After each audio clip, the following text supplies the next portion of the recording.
not coming down. It's weird, right? I'm trying to record you. Oh. So what you got? Amazon, huh? Yeah, we're got the Amazon goodies. I ordered some veneer for some bookshelves that we're gonna build. Bookshelves? Oh wait, really? Yeah. Whose bookshelves? Mine. Oh really? Oh yeah, so we got some veneer. That's pretty. Yeah, it's gonna be walnut. We're gonna, you know how I ordered the couches that I didn't like? Yeah. Because they were too big? Yeah.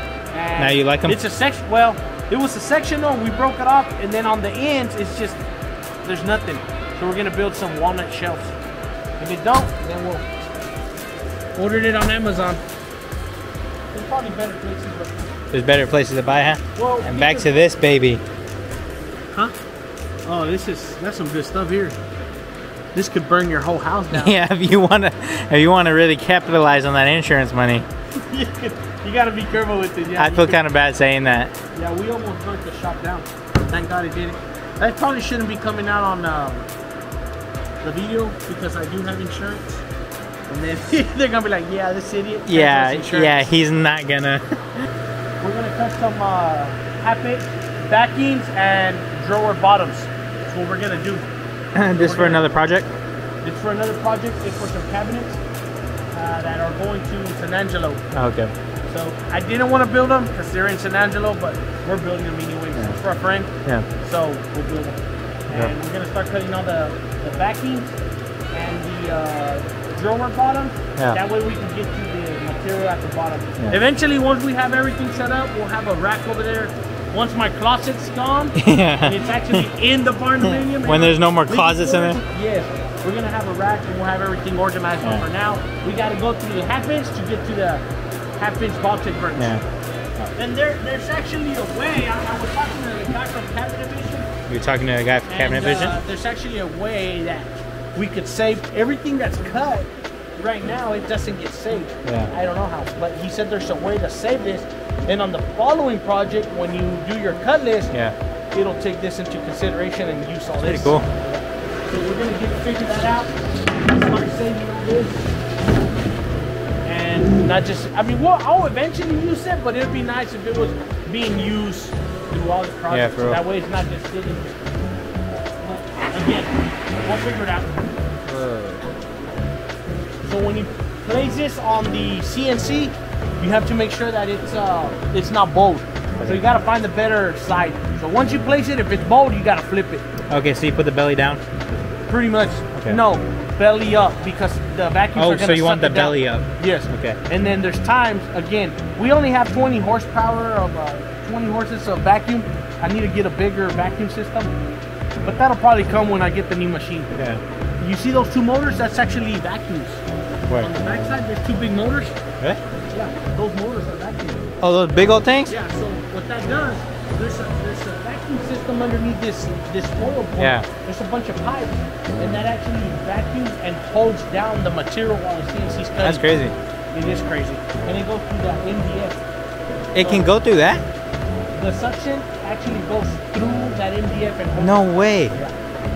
It's called a spoil board. So what we do is we get a piece of MDF, and then we have to do a fly cut on it and take off the top layer, flip it, and do the same thing. Yeah. So we could cut about maybe more than 5 kitchens with a 3/4 piece of plywood, and then we'll replace it. And we have some more over there, but we'll replace it. But yeah, all this can't be here. It has to be cleaned up, and then we'll run some parts because they're big parts, so nothing will happen. This has to be cleaned up real smooth. And then you'll run maybe about 20 sheets and then clean it up again. You take off like a 10th of an inch, like not even a 10th, like 0.01. Golly. And it just kind of cleans it up, and then you continue the cut. But that's pretty cool. The vacuum actually goes through this and holds the material That's down. crazy that it can do that. You'll see it. You'll see it work. It's pretty cool. Hey, I'm just gonna let you know, I'm pretty sure there's gonna be scenes in here to where I'm like, because I'm not used to the whole distance thing, so I'm like, right. That's why I have the phone. It kind of does this funny looking face thing. I know, like it's fish. like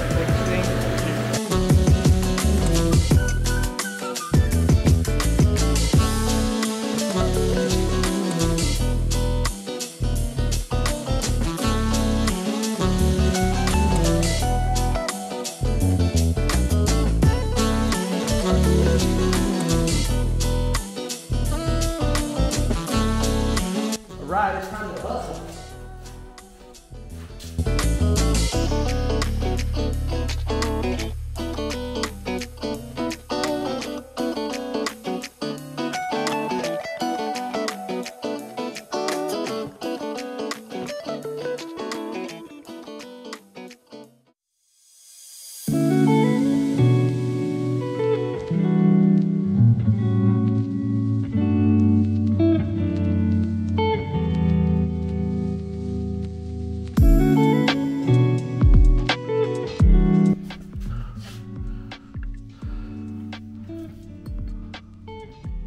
So we have this rack here.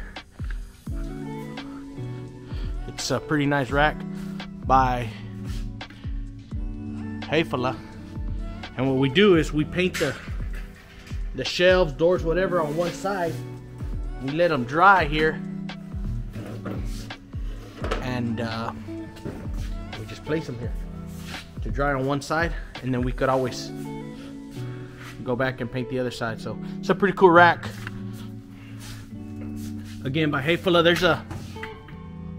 there's a model number for it. I think it holds like 50 pieces. So pretty nice. Of course, I painted this one on both sides, so now I'm gonna have to let it dry.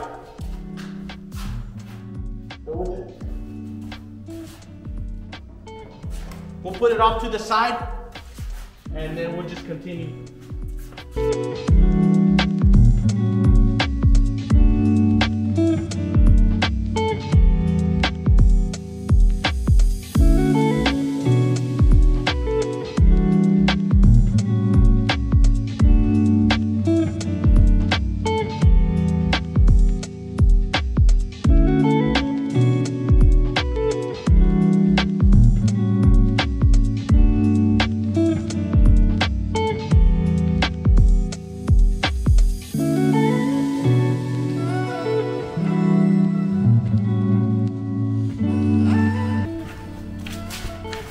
So we actually don't have a paint booth.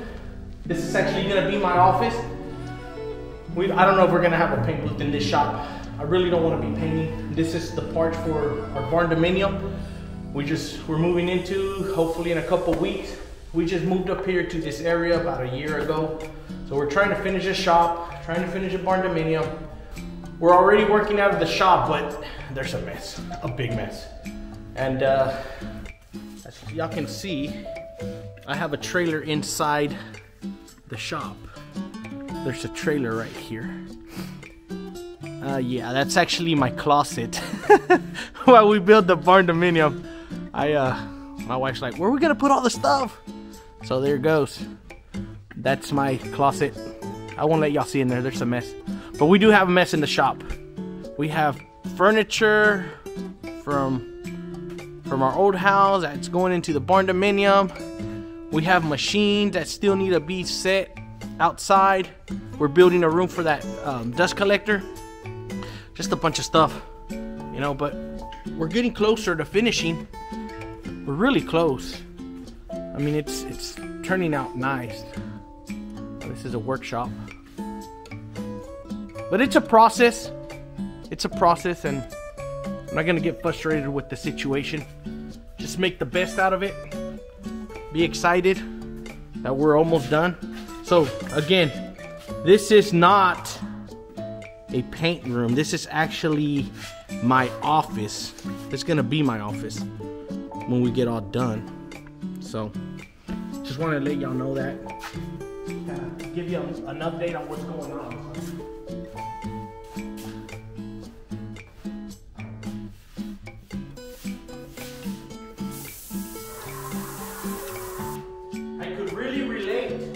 With all those people that are trying to do their own projects, having to work, having to come home and work on their either a project they're doing for somebody, for a customer, or their own home or whatever. I know it's difficult, but you know, we just gotta keep going. I think the end result is always the beauty of it. So just keep going. Don't give up.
especially lacquer, to wear a mask, because this stuff will get you high. It's really strong. I'm using so for the undercoat, I got a fast dry vinyl sealer from Sherwin-Williams, a Sherwood product. I really like this product. So it's catalyzed, so it's gonna be really durable.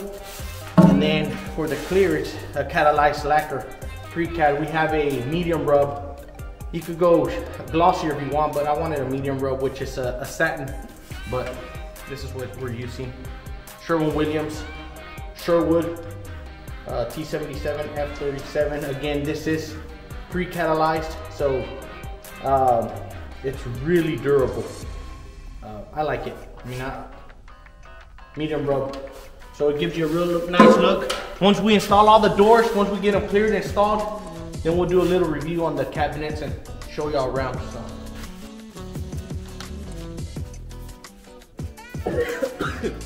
So here I am, coffee. Make sure if you're doing lacquer thinner, oil-based, I mean, you should always wear a mask, but especially with lacquer thinner, an enclosed room like this, I mean, all the fumes are gonna stay in here. I don't have no exhaust fan because it's not a paint room. It's actually my office. So if, in my other shop, I actually had a paint booth, had an exhaust fan and all that, but in this one, I'm not planning to paint. We're gonna probably be painting on site. Actually, the painters are. I don't wanna do any painting anymore. So we'll have the painters doing all the painting, but again, this is my personal project, this is my house, so I'm having to do the painting. So what we do is, when we're painting, what I did is I have some boards, I'll show y'all here. And these boards, I put screws. So, you can see it there. We have screws on there. And that's where, when you're spraying, you have a gap from the wood to your board so it doesn't stick, because these are screws and they're really pointy. You do have to be careful if you're painting paint one color. I need to get some more cameras, but we're working with what we have. So you do have to be careful if you're painting, let's say, a black, and then you use that board and it's a lacquer. If it's oil-based or water-based, once it dries out, you're okay.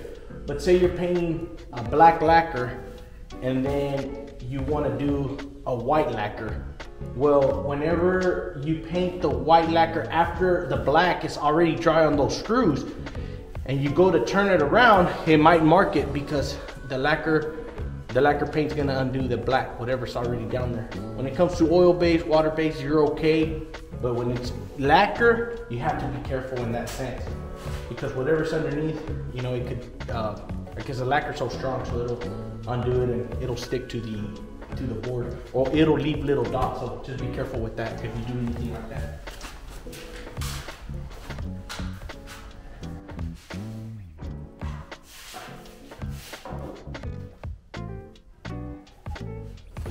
Again, if you're running lacquer through a paint rig that you have already ran either oil-based or water-based, the lacquer can, whatever sticks to that hose on the inside, the lacquer will actually dissolve it and break it up. And if you're painting a clear and you had painted any other color before with the water or an oil base, you might have specks of that paint on the clear. So you have to be careful with that. Also, if you're painting a color, say you're painting a white lacquer and you have previously painted a oil base or whatever, you might get those specks of color onto your paint because it's dissolving, and whatever's stuck in that paint, in that hose, it's gonna come out, you know, and show up on the paint. So you do have to be careful. So I recommend either getting a new hose and cleaning out the machine, just circulating some whatever product you're gonna use. Say you're gonna use lacquer, run some lacquer thinner a good little while, clean it out, and then put a new hose. You know, if you don't have the means to get a new hose, Well, just make sure you clean out the rig really well with the hose. Let it run for a while, circulate it, just so it could kind of, when you're painting lacquer, so it could dissolve whatever's stuck on that hose, because lacquer will dissolve and release anything stuck on that hose. So just a pointer, letting y'all know. It's happened to me.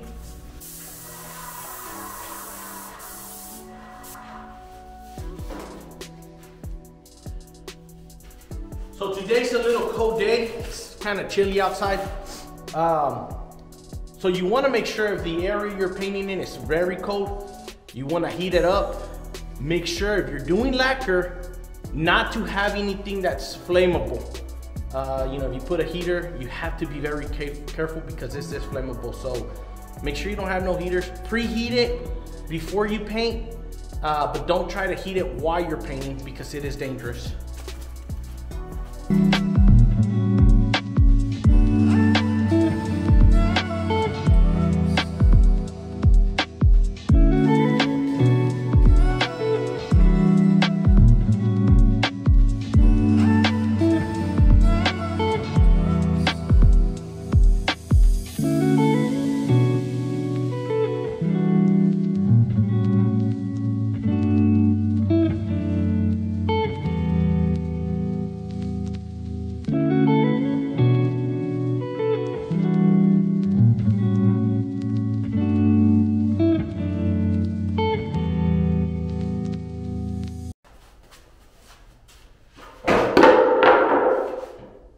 Okay, you don't want that to happen.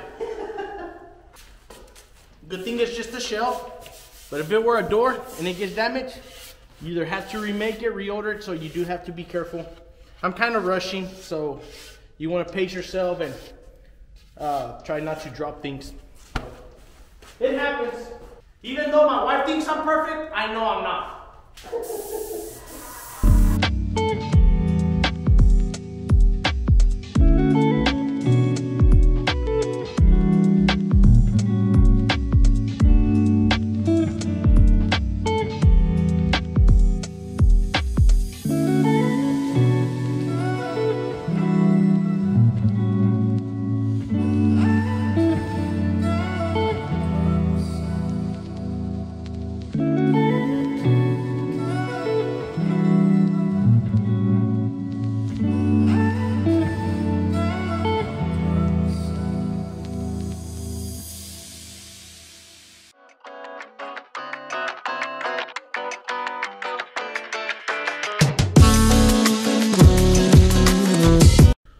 So this is what this rack looks like when you have your products drying on there. You know, so really nice. You let them dry. You know, we got to give them a little bit just because it's kind of chilly today, so lacquer's gonna take a little longer to dry. It dries pretty fast, but it's chilly today, so here's what you get. Really nice. Again, there's different brands. I got this from this company. All these drawers have been cleared. We're gonna start clearing all these doors. They're sealed. They've been sealed. They've been sanded. They're ready for clear. So we have a ripped white oak. Really beautiful wood. A ripped white oak. And all the cabinets are gonna be cross grain. All my doors, real modern look. Really European style with flat panel doors. They were cut out on the CNC edge band. And again, they're gonna be cross grain. It's gonna be really pretty once it's all done. I know on the previous video we saw part of the cabinets, but I'm working as fast as I can. But it's my wife and I, and then sometimes I'll get some help. But we're working as fast as we can, trying to get it done. We thought we were gonna be done before winter, but guess what? Winter's here, and we're still in the RV, freezing. But I mean, it's a process. Again, everybody that has projects going on, that's having to go to work, come home, work on them, just be patient and continue on your projects and be grateful that you know how to do it. There's a lot of people out there that really don't know how to do their own projects, so they're having to hire. If you're trying to learn, you know, keep up the good work. It's a process, but of course I have a little more free time once in a while because I'm my own boss. So, you know, sometimes if I don't have to go to a project, I'll work on the Barndominium in the shop. So again, just keep up the good work and don't get frustrated. Even though your wife is pressing you to finish, you're okay. I know you have some of those wives that are just nagging when you just want to get home from work, relax, watch a football game, and they're just like, hey honey, when are you gonna finish? Well, we need to get to work. You're like, I've been working all day. So you have to know that if you're gonna start a project and your wife is asking you to do it, prepare mentally, physically. It's gonna be nonstop from here on out. I love my wifey, but yeah, she's on me all the time. When are you gonna finish this? When's this gonna go up? When's it? Been working all day. It's 10 o'clock. She's like, well, we could work a couple of hours, maybe till 12, 1 in the morning. Really? But you know, be prepared.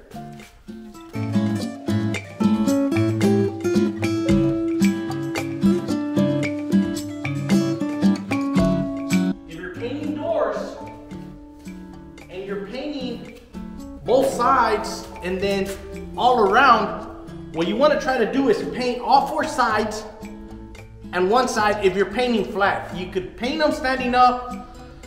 I've seen a lot of guys put screws. I've seen a lot of guys, I've done it to where I hang them. I've never put the screws on the doors. I think that's just the worst thing you could do. A lot of painters do it. They put screws, they paint them, and then they come back, take them off and touch it up. I think, personally, I think that's very unprofessional, but I'm a cabinet builder. So again, I think, you know, you see my cabinet doors with hose and then patching up. I'm just like, really? You're gonna do that to my cabinet doors? But okay, it is what it is. So I like to paint all my doors laying down. I end up with a good result. But what you wanna do is, when you're spraying it, if you spray one side and then you flip it and then you spray the 4 sides and then the other side, you're gonna get overspray underneath.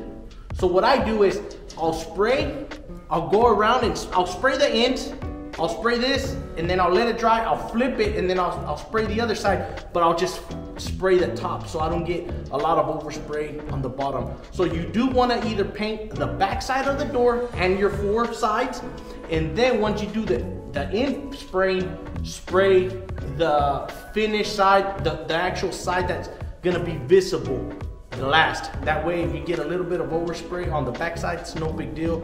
You could lightly sand it, but again, you want to do all 4 sides, the bottom, and then flip it, and then do your finished side last. So on these flat panel doors, it's white oak on both sides, but one you could kind of notice that one's not as ripped as the other one. So you can see that one. So this is gonna be my finished end. This is what's actually gonna be visible from the cabinets, you know, when you're looking at the cabinet. So again, I'm gonna start with this side, paint this side first, do my 4 ends, do this side, and then let it dry, flip it around, and then I'll just do the top when I get to that point, when they dry up. So if it's a raised panel door, of course you're gonna know which one the back is. So you always wanna paint the back 4 sides and then flip it front side.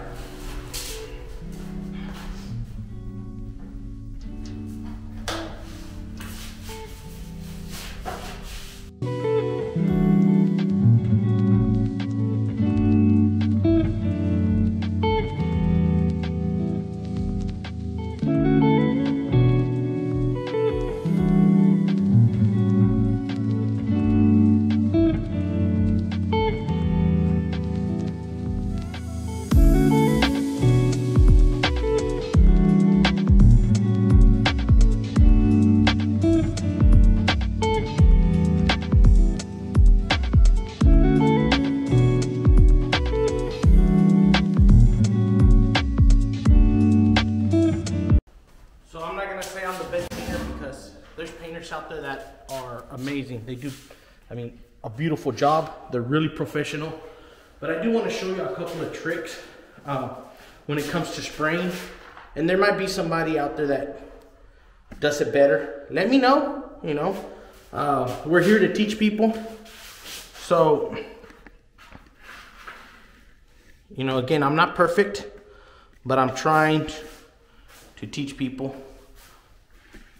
So let us know if there's somebody out there that does it better. But I just want to show you a little bit of when you're spraying, you want to start on one end and work yourself to the end and release. So you want to start, release. You don't want to start in the middle and if you do start in the middle, you want to break it off so you'll have a mist, because if you start right here, you're just going to have a blob of paint come out. So you want to either break it up, angle your gun, strain it out, and then come out. But if you want, you always want to start from one end to the other end, and then just go and release. Go and release. Same thing on top. What you want to do is kind of start on the top, go to the end. If you could go all the way to the end, go to the end and release. If you can't go to the end, make sure when you're going, you break the gun off and then release. The other thing is, I mean, if you have the experience, you can paint really fast and not release a trigger, but you do waste more material. So you want to start, release.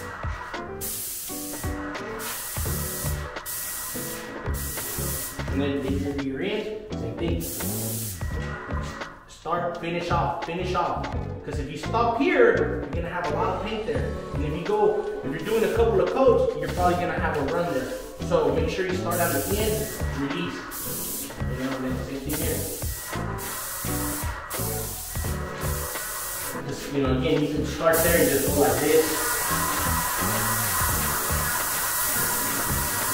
But, you know, if you don't have the experience, you could have a lot of paint right there. You're not stopping, or if you're stopping short of the end and you continue, you're just gonna have a real thick paint right there, a line of paint, because you're stopping before the end, or if you're not going all the way to the end. So, just a little tip on that.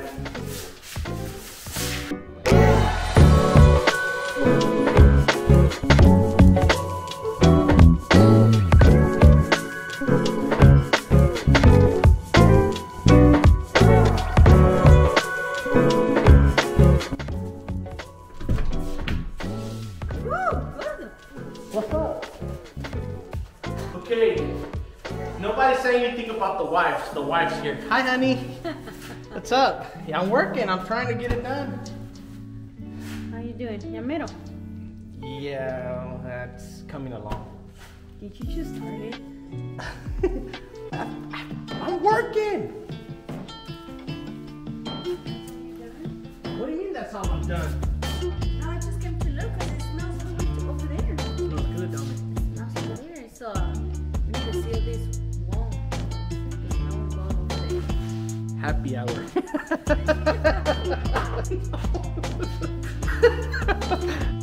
Okay. This is some good stuff.